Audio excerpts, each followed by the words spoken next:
মা দেখো না, আমাদের এই পুকুরে কত বড় একটা লিচুর গাছ হয়েছে। কালকে যেই পচা লিচুগুলো ফেলে দিয়েছিলাম, সেই পচা লিচু থেকেই মনে হয় এত বড় লিচু হয়েছে। মিনা, আমি জাদুর লিচু গাছ। তোমার ফেলে দেওয়া সেই পচা লিচুগুলো থেকেই জাদুর লিচু গাছ হয়েছে। মিনা, আমি বাজারে যাচ্ছি রে মা। ঘরে রান্না করার মতো তেমন বাজার নেই, বাজার শেষ হয়ে গেছে। আমি তাড়াতাড়ি ফিরে আসব। আর আমি বাড়িতে আসার সময় তোর জন্য চকলেটও নিয়ে আসব। তুই কিন্তু কোথাও যাবি না। ও মা, তুমি বাজার করতে যাচ্ছ আর আমাকে একাই বাড়িতে রেখে যাচ্ছ? আমার একা একা বাড়িতে ভালো লাগে না মা।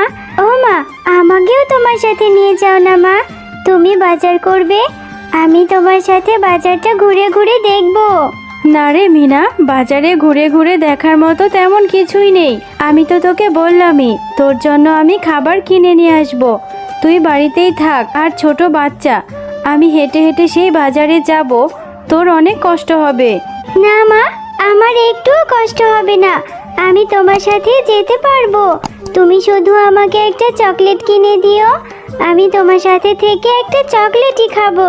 আচ্ছা ঠিক আছে, চল। তোর কষ্ট না হলেই হলো। আমার কাছে তো কোনো বাড়তি টাকা নেই। তুই কিন্তু আমার কাছে কিছু খেতে চাইতে পারবি না।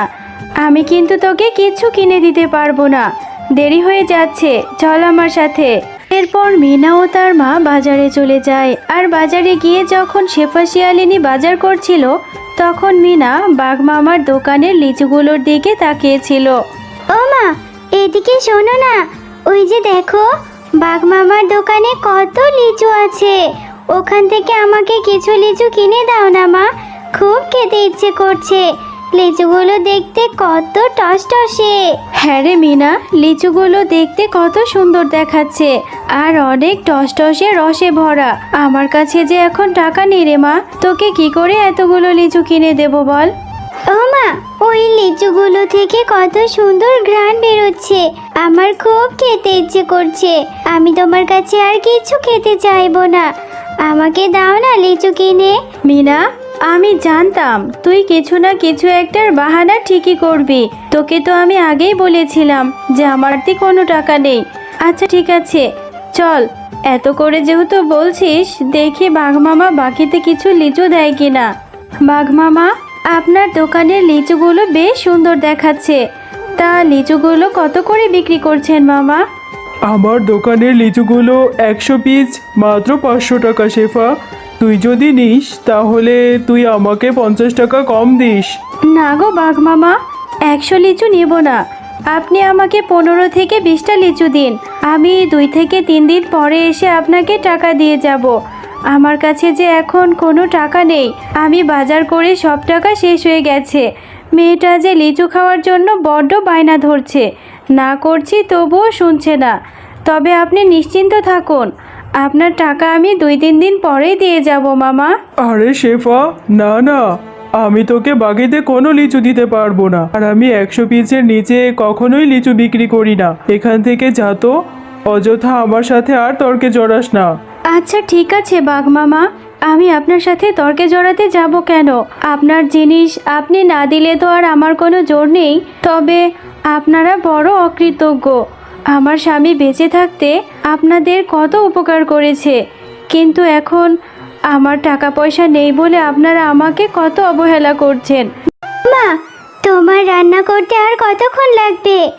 আমার যে খুব খিদে পেয়েছে, খিদেই পেটটা চোচো করছে। এই তো রে মা, প্রায় হয়ে এসেছে, আর একটু সময় লাগবে। তুই এখানে বস, তারপর রান্না হলেই খেতে পারবি রে মা। ও, তোমার রান্না এখনো দেরি হবে? আচ্ছা মা, আমি তাহলে ববের সাথে একটু খেলা করে আসি।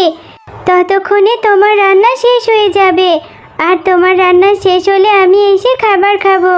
তুই এক্ষুনি না বললি তোর খিদেতে পেটে ছুঁচো দৌড়চ্ছে, তাহলে তুই কি করে খেলবি? তুই খেয়ে তারপর খেলতে যাবি, এখন কোথাও যাস নে। না মা, তুমি চিন্তা করো না, আমি দেরি করব না, এক্ষুনি খেলা করে চলে আসব। ততক্ষণে তোমার রান্না হয়ে যাবে। আমি জানি রে মিনা, তুই লিচু খেতে পারিসনি বলে তোর মন খারাপ হয়েছে। তুই মন খারাপ করিস না রে মা। আমার টাকা হলে আমি তোকে অনেকগুলো লিচু কিনে দেব। আচ্ছা যা, তাড়াতাড়ি ফিরে আসবি।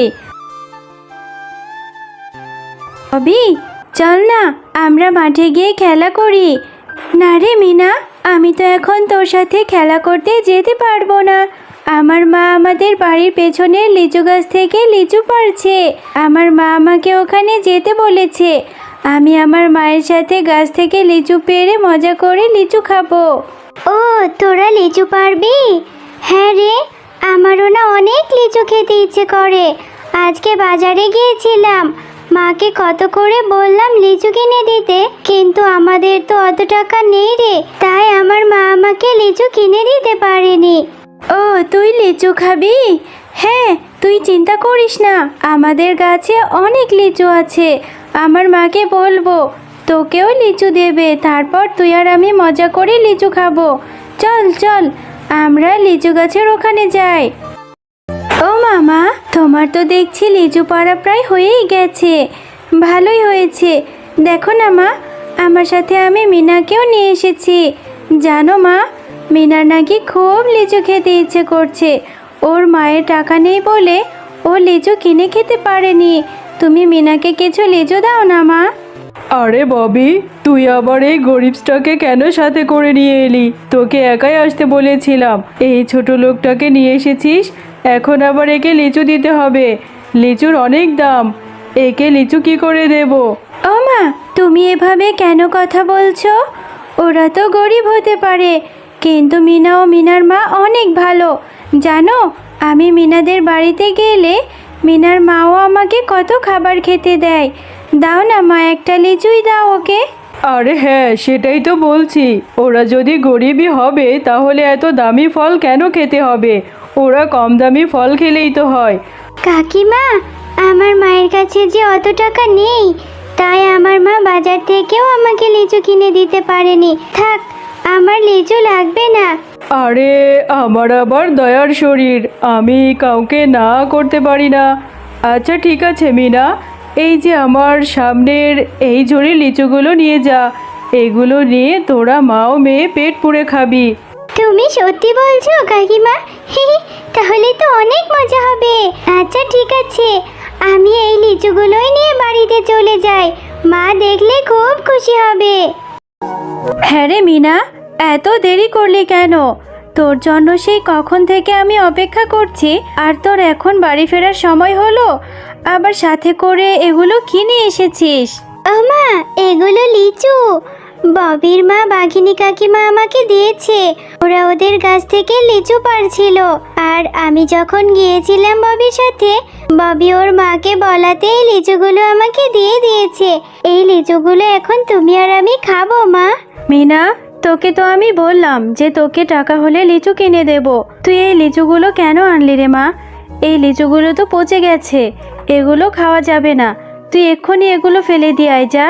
হ্যাঁ মা, তুমি ঠিকই বলেছো, লিচুগুলো দেখতে কেমন যেন মনে হচ্ছে, কোনো সুগন্ধও নেই। আমি এক্ষুনি ফেলে দিচ্ছি। কিরে মিনা, লিচুগুলো ফেলে দিয়েছিস বলে এখনো মন খারাপ হচ্ছে? তুই চিন্তা করিস না রে মা, আর কষ্ট পাস না। আমার টাকা হলে তোকে আমি অনেক লিচু কিনে দেব, তোকে কথা দিচ্ছি রে মা। মা দেখো দেখো, পুকুরে কত বড় একটা লিচুর গাছ হয়েছে। কালকে যে এই পচা লিচুগুলো ফেলে দিয়েছিলাম, ওগুলো থেকেই মনে হয় এত বড় লিচুর গাছ হয়েছে। মিনা, আমি জাদুর লিচু গাছ, তোমরা মা ও মেয়ে অনেক ভালো। এখন থেকে এই গাছের লিচু তোমরা বিক্রি করতে পারবে, আর ইচ্ছে মতো লিচুও খেতে পারবে। এই গাছের লিচু কখনোই শেষ হবে না। জাদুর লিচু, লিচু তো দেখছি আবার কথাও বলে। নিশ্চয় আল্লাহ আমাদের উপর দয়া করেছে, এখন থেকে আমার মেয়েটা রোজ রোজ লিচু খেতে পারবে। হ্যাঁ মা, দেখো দেখো, এই জাদুর লিচুটা কত সুন্দর, আমার সাথে কথাও বলছে। ভালোই হয়েছে, আমার কথা বলার মতো একটা বন্ধু হয়েছে। আর এখন থেকে আমরা এই লিচুগুলো খেতে পারবো, আর বাজারে বিক্রি করলে আমাদের কষ্টও শেষ হয়ে যাবে।